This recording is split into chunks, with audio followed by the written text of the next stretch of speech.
Today, would some honourable member care to move that the House take note of miscellaneous business? The Honourable Bill English. Mr Speaker, today's announcement by the Prime Minister around funding and reorganisation of youth mental health services is just one part of the larger picture that the government has been painting over the last 3.5 years as we get to grips with New Zealand's significant economic challenges.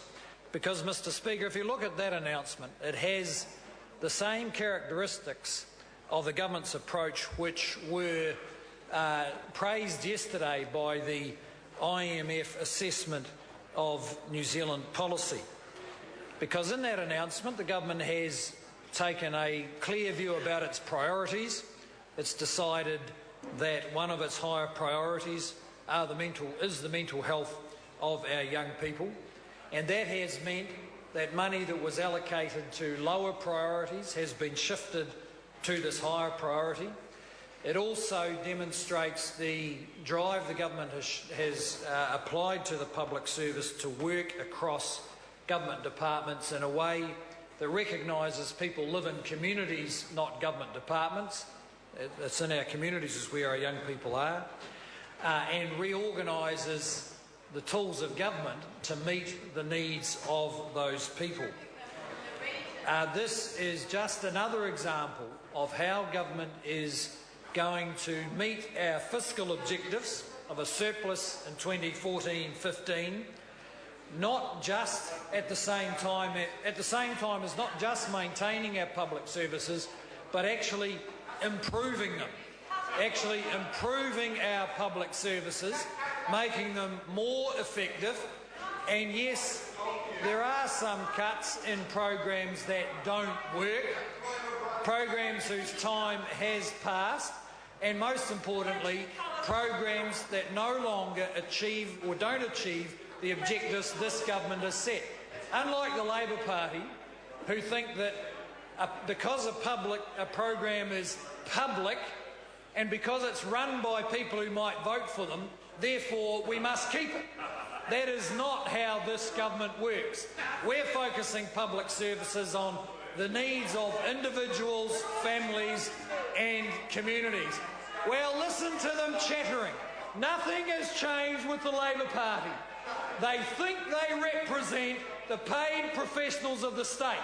That's the last group of people who they think, well, actually, I don't think they do. Because when we're working with the paid professionals of the state, they now accept that the direction this government's going is the right one. And that is to get our public services to work for people in communities, not for government departments and professional groups. And that is why the current Labor leader is taking them nowhere, because nothing's changed.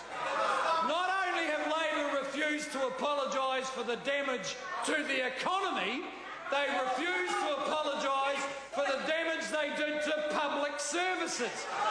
And once they do apologise, the public will listen. But until they apologise, they belong to the pre-financial crash round the globe. They belong to pre-2008, the nasty, lazy Labor Party who haven't changed a thing. So when this leader gets up, will he apologise? The answer is no, but Grant Robertson's getting ready to do it. Grant Robertson's figured out that even though nothing's changed in the Labor Party, he knows he has to apologise or the public won't listen.